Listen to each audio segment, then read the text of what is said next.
నా పేరు శంకర్ అండి. నేను ఎడ్జిటి కొమరంభీం ఆసిఫాబాద్ జిల్లా నుంచి వచ్చాను.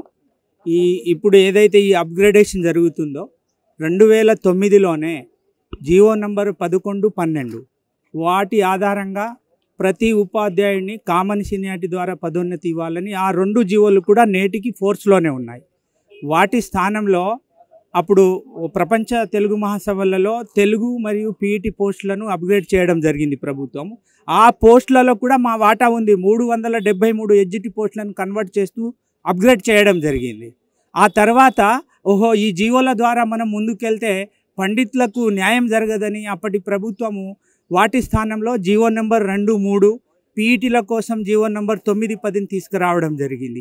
ఎవరైతే ఎమ్మెల్సీ కేవలం ఓట్ల కోసం విద్యా వ్యవస్థను బాగుపరచడం కోసం కాకుండా ఓట్ల కోసం పనిచేసేటువంటి ఎమ్మెల్సీ టీచర్ ఎమ్మెల్సీ వ్యవస్థ ఏదైతే ఉందో అధికారులను తప్పుదోవ పట్టిస్తూ ఈ పోస్టులకు వాళ్లకు మాత్రమే ఇవ్వాలని అధికారులను ప్రొవోక్ చేస్తూ అటు పండిట్లను ప్రొవోక్ చేస్తూ ఎడ్జిట్లకు అణచివేయడానికి ప్రయత్నం చేస్తున్న దాన్ని వాళ్ళు ఖచ్చితంగా విరమించుకోవాలి.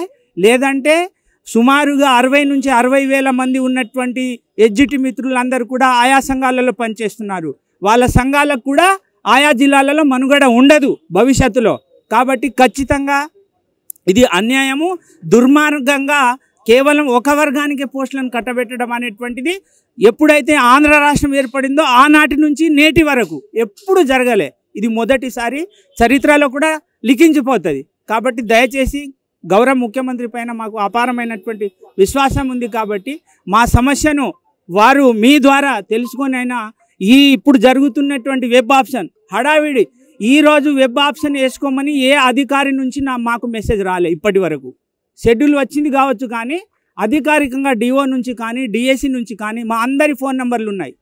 ఫోన్ నెంబర్ల ద్వారానే ఇప్పుడు వెబ్ ఆప్షన్ వేసుకో అన్నప్పుడు ఆయా ఫోన్ నెంబర్లకు మీరు వెబ్ ఆప్షన్ వేసుకోండి అని సమాచారం ఏ అధికారి కూడా ఈరోజు ఇవ్వకుండా కేవలం కొన్ని సంఘాల వాళ్ళు మెసేజ్ను క్రియేట్ చేయడం, వాటిని వాట్సాప్ గ్రూప్లలో స్ప్రెడ్ చేయడం, వెబ్ ఆప్షన్ ఎనేబుల్ అయింది, రాత్రి 10 వరకు మాత్రమే చేసుకోవాలి, ఆ తర్వాత అవకాశం ఉండదని టీచర్లందరినీ కూడా భయాందోళనకు గురి చేసేసి ఎక్కడెక్కడో నెట్వర్క్ లేని ప్రాంతాలలో ఉన్న వాళ్ళు కూడా హడావిడి చెందుతూ ఈ ప్రక్రియ కొనసాగుతూ ఉంది. ఇది చాలా అన్యాయం సార్.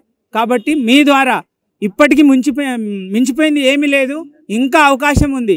పదోన్నతి అంటేనే డెఫినేషన్ తెలియనట్టు అధికారులు వ్యవహరిస్తున్నారు. పదోన్నతి అంటే ఒక పోస్ట్లో చాలా కాలం పాటు పనిచేసిన తర్వాత ఆ ఉపాధ్యాయునికి ఇచ్చేటువంటిదే పదోన్నతి. మీరు ఏ శాఖలో తీసుకున్నా సర్వీస్ బేస్డ్ మాత్రమే ఇస్తారు. కానీ కేవలం దూరం ఎందుకు, నా స్కూల్లో 2017 టీఆర్టీ ద్వారా నియామకమైనటువంటి తెలుగు పండితున్నది.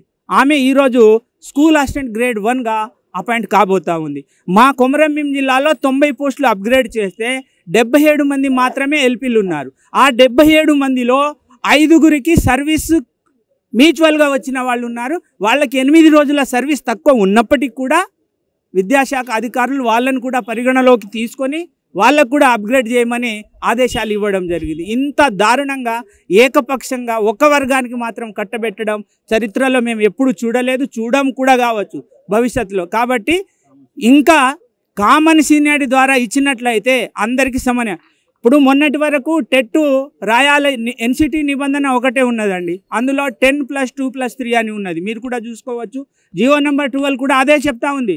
ప్రమోషన్కు కావాల్సినటువంటి విద్యార్హతలు అన్నీ స్పష్టంగా ఉన్నాయి. నిన్న మొన్న LFLH విషయంలో హైకోర్టు కూడా ఒక జడ్జ్మెంట్ ఇవ్వడం జరిగింది. జీవో నెంబర్ 12ను ఖచ్చితంగా పాటించాలని. అందులో ఏముంది, ఇంటర్మీడియట్ విత్ టీటీసీ ఉండాలి, వాళ్ళకి ఇవ్వాలని ఉంది. మరి అదే జీవోలో school assistant Telugu, Hindi, physical science, biological science, social study, Marathi, Urdu various సబ్జెక్ట్స్కు సంబంధించినటువంటి క్వాలిఫికేషన్స్ కూడా అందులో ఉన్నాయి. మరి ఆ జీవో LFLకు పనిచేసినప్పుడు ఎడ్జిటీలకు వేరే సబ్జెక్టులకు వెళ్ళడానికి ఎందుకు పరిగణలోకి తీసుకోదు ప్రభుత్వము? కాబట్టి ఆ జీవోను అమలు చేయాలి. అలాగే జీవో నెంబర్ 11, 12 ఆధారంగా కామన్ సీనియారిటీ ద్వారా ప్రమోషన్ ఇచ్చినట్లయితే అందరికీ సమన్యాయం జరుగుతుంది. మొన్న టెట్ విషయంలో కొంతమంది మా జూనియర్ మిత్రులు మేము టెట్ క్వాలిఫైడ్ టీచర్స్, మాకు టెట్ వాళ్ళకు మాత్రమే ప్రమోషన్ ఇవ్వాలని కోర్టులో కేసు వేయడం జరిగింది. అప్పుడు అన్ని సంఘాల వాళ్ళు, అన్ని సంఘాలతో పాటు ఇప్పుడు ఉపాధ్యాయ ఎమ్మెల్సీలు, సీనియర్ టీచర్లు అప్పుడు లేదు, 2010కు ముందు అపాయింట్ అయిన వాళ్ళకు టెట్ అవసరం లేదని గగ్గోలు పెట్టుకున్నటువంటి సంఘాలు మరి ఈరోజు 10 కంటే ముందు అపాయింట్ అయినటువంటి టీచర్లే ఉన్నారు ఇక్కడ అందరూ సీనియర్ టీచర్స్. మరి వాళ్ళకి ఈరోజు అన్యాయం జరుగుతలేదా? టెట్ విషయంలో అన్యాయం జరిగినప్పుడు ఇక్కడ పదోన్నతి విషయంలో సీనియర్లకు అన్యాయం జరుగుతలేదా? ఈ విషయం వాళ్ళకి ఎందుకు తెలుస్తలేదు?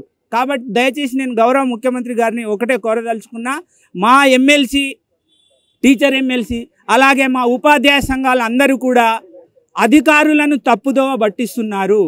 రేపటి నాడు మళ్ళీ ఎడ్జిటీలు కోర్టుకు, సుప్రీంకోర్టు, హైకోర్టులో ఫుల్ బెంచ్లోనో, అక్కడ సుప్రీంకోర్టు ఫుల్ బెంచ్లో గిట్ట దావా వేసి భవిష్యత్తులో ఎడ్జిట్లకు కూడా ఖచ్చితంగా జీవో నెంబర్ 11-12 ద్వారా కామన్ సీనియారిటీ ద్వారా ఇవ్వాలి అని తీర్పు వచ్చినట్లయితే అప్పుడు ఇప్పుడు ఇచ్చిన వాళ్ళందరూ రివర్షన్ పోతే అప్పుడు ఇప్పుడున్నటువంటి ప్రభుత్వానికి చెడు పేరు వచ్చే అవకాశం ఉంది. కాబట్టి దయచేసి ఈ విషయాన్ని గౌరవ ముఖ్యమంత్రి గారు మీ ద్వారా తెలుసుకొని ఆయన మాకు న్యాయం చేస్తారని మేము కోరుకుంటున్నాం సార్. ఇది నా ఒక్కని బాధ కాదు, ఇక్కడ ఉన్నటువంటి యావత్ ఎడ్జిట్ యొక్క బాధ. సుమారుగా 65,000 మందిలో 35,000 మంది వరకు సుమారుగా సీనియర్ టీచర్సే ఉన్నారు. మరి వీళ్ళకు టెట్లో అన్యాయం జరిగినప్పుడు ఇప్పుడు ఇచ్చే పండిట్పీఠలో అన్యాయం జరుగుతలేదని నేను ఈ ఎమ్మెల్సీలను, ఈ ఉపాధ్యాయ సంఘాలను ప్రశ్నిస్తున్నాను. వాళ్ళకు దమ్ము ఉంటే మాతోని వచ్చి వాదనకు దిగమని చెప్పండి, మేము వాదిస్తాము. ఎందుకు ఇవ్వకూడదు ఎడ్జిట్లకు మేము చెప్తాము.